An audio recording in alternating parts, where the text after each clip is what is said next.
Happy birthday বাবা। বাহ, আপনার মনে আছে অ্যাট লিস্ট। দিনটা আমি কি করে ভুলতে পারি বলো? আপনি সবই পারেন। Thanks for the flower, but I don't think আপনার আমার সাথে দেখা করতে আসার তেমন কোনো প্রয়োজন ছিল। আমি তোমার মা ঈশান, মায়ের সাথে কেউ এভাবে কথা বলে? আমার মা আমাকে অনেকগুলো বছর আগেই ছেড়ে চলে গিয়েছে। আমি তোমাকে ছেড়ে যাইনি, সত্যি বলতে ওই সময়টাই ওইরকম ছিল। মনে করিয়ে দেওয়ার প্রয়োজন নেই, আমি ভুলিনি, কখনো ভুলবো না। আমি আপনার আঁচল ধরে বারবার বলছিলাম, মা আমায় ছেড়ে যেও না। মনে আছে আপনি আমায় কি বলেছিলেন? আপনি আমায় ধাক্কা দিয়ে দূরে সরিয়ে বলেছিলেন যেন আমি আপনার পিছনে আসি। তারপর আমি তো কখনো আসিনি, তো আপনি কেন বারবার চলে আসেন? আমি তোমাকে না দেখে থাকতে পারি না বাবা, আমি তো শুধু তোমার জন্যই আসি। সরি, আপনি অনেক বেশি লেট করে ফেলেছেন। আর এমনিতেও আপনাদের জন্য আমার আর কোনো ইমোশনস কাজ করে না। আই হোপ আপনি বুঝতে পারবেন।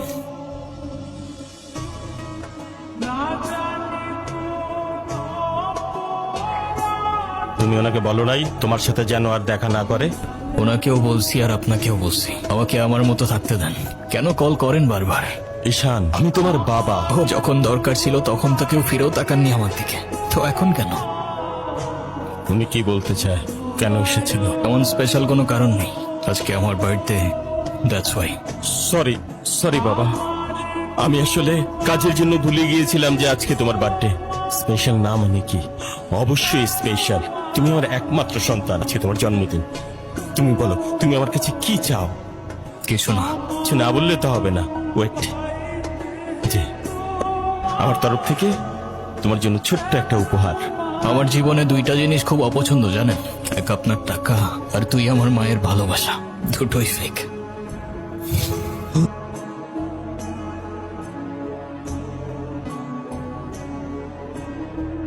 So, হ্যাঁ, তুমি যা বলবা তাই হবে?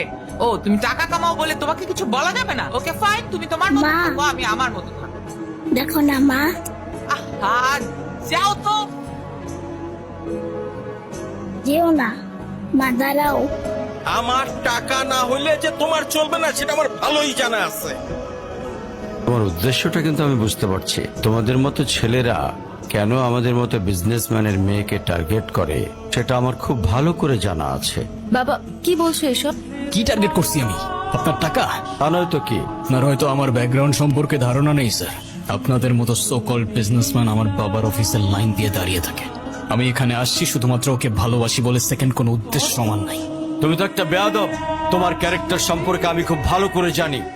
তুমি রাস্তাঘাটে মাস্তানি করো, আর তুমি কি করে ভাবলে যে তোমার মতো একটা স্কাউন্ডারের হাতে আমার মেয়েকে তুলে দেব? আপনার মেয়েরে কে বলছে আমার হাতে তুলে দিতে? আমি বলছি। বাসায় ডেকে আনছেন অপমান করতে।